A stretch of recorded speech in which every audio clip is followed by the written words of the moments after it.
দর্শক, আন্তর্জাতিক অপরাধ ট্রাইব্যুনালে রয়েছেন আমাদের সহকর্মী নিবিড় সাহা। বিস্তারিত জানতে যুক্ত হব তার সঙ্গে। নিবিড়, নিশ্চয়ই শুনতে পাচ্ছেন আমাকে। আজ দ্বিতীয় দিনের মতো সাক্ষ্য দিতে ট্রাইব্যুনালে নাহিদ ইসলাম হাজির হয়েছেন। এ সম্পর্কে কি তথ্য রয়েছে জানাবেন, আর ট্রাইব্যুনালে আজকে আর কোনো মামলার কার্যক্রম রয়েছে কিনা এ বিষয়ে একটু জানাবেন আমাদের।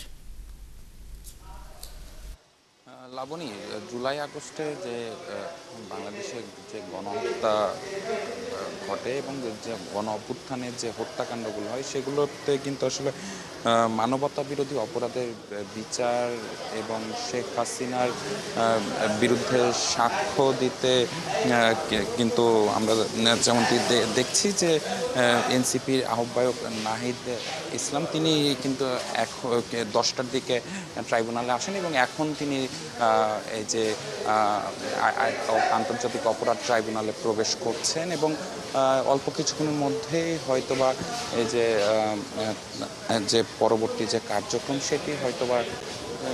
সেটি হয়তোবা শুরু হবে। এবং আমরা দেখলাম যে নাহিদ ইসলামের সাথে কিন্তু তারপর নাহিদ ইসলামের সাথে আইনজীবীরা ছিলেন, পাশাপাশি আরও কয়েকজন ব্যক্তিও কিন্তু আমরা দেখেছি। এবং সব কিছু মিলিয়ে যদি বলা যায় যে সকাল 10টার দিকে নাহিদ ইসলাম ট্রাইব্যুনালে আসেন। এরপর তিনি অর্থাৎ 11টা 3 বাজে এখন, অর্থাৎ 11টার পর কিন্তু তিনি ট্রাইব্যুনালে প্রবেশ করলেন এবং 11টা থেকে কিন্তু যে তার যা দ্বিতীয় দিনের সাক্ষ্য গ্রহণ সেটি আসলে অনুষ্ঠিত হওয়ার কথা রয়েছে এবং অল্প কিছুক্ষণের মধ্যে হয়তোবা তার যে সাক্ষ্য গ্রহণ সেটি শুরু হবে। এবং আপনি প্রশ্ন করছিলেন যে আর কোনো মামলার কাজ আজকে আছে কিনা, তো সে ট্রাইব্যুনাল সূত্রে যেমনটি আমি জানতে পেরেছি যে আশুলিয়ায় 6টি লাশ পোড়ানোর ঘটনায় কিন্তু আজকে তৃতীয় দিনের মতো সেই মামলাটির সাক্ষ্য গ্রহণ চলবে। এর পাশাপাশি রামপুরায় কার্নিশে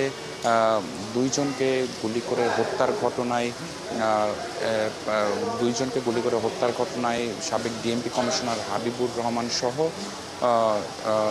5 জনের বিরুদ্ধে মামলার যে আদেশ সেটি আজকে হওয়ার কথা রয়েছে। এবং সব কিছু মিলে যদি বলা যায় যে প্রথমে সাক্ষ্য গ্রহণ, এরপর যে বাকি মামলাগুলোর কাজ সেগুলো আসলে হবে। নিবিড়, ধন্যবাদ আমাদের সাথে যুক্ত থাকার জন্য। আপনি থাকুন ট্রাইব্যুনালে, নিশ্চয়ই আমরা সাক্ষ্য পরবর্তী আরও তথ্য আপনার মাধ্যমে দর্শকদেরকে জানানোর চেষ্টা করব। দর্শক, যুক্ত ছিলেন আমাদের সহকর্মী নিবিড় সাহা।